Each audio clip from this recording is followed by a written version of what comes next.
Nick's son Ben fell and caught his head on the edge of a table. Corner of the coffee table, man. The classic coffee table collision. Yeah. I had it when I was a kid. 10 stitches. 10? Yeah.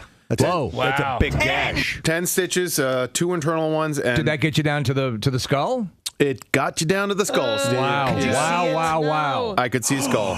Yeah. Oh, my God. Did either of you guys have, like, wine prior to this? I was 2 glasses of wine. Okay, yeah. So, like, that's He bought also it at the hospital. But that's also There's a weird little thing. bar, courtesy bar. No, we were in relax mode, Case, and like Yeah, you're about to it's a Friday night. You're just going to chill out and have a nice, pleasant evening at home, and then all of a sudden everything gets thrown into disarray and you got to go to the ER. Dude, my daughter broke her elbow. We were having a party. Yeah. I was lit, man.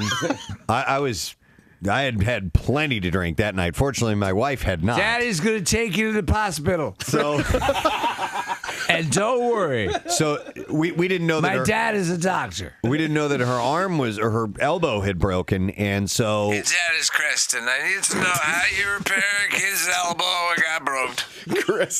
So we waited for a few hours just because it wasn't an obvious break, Okay. and so we thought, okay, well maybe she'll be better. And then later on that evening, oh boy, she's in bed crying, and we're like, okay, we got to take her. And I was just, it's late, it's drunk, I'm drunk, it's in sleep mode.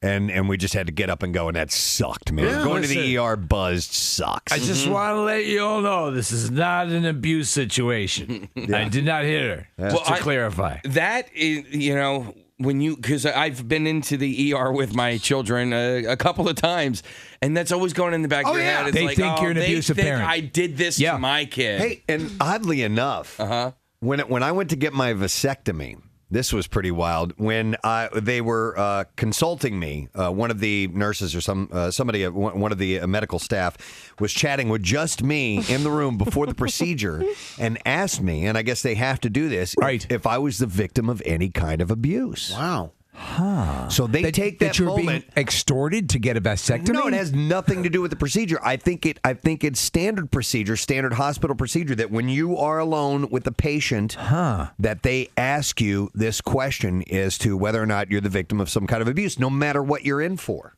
Isn't that weird? Yeah. So it finally, what kind of porn do you like? You feel Right. safe. They start asking all these private questions. Yeah. I guess so. You feel that you're in an environment where you can confide in someone and not have the other person know about it. Right. And maybe, Do you ever put your finger into your butt and smell it? What? I'm here for a vasectomy. Yeah. All right. Ignore protocol. Who's the doctor here? Yeah. You scratch your butt and then sniff. Do you sniff your hand? Sniff it vigorously. What? Who's listening? I no? Oh. All right, I'm going to have to write that down.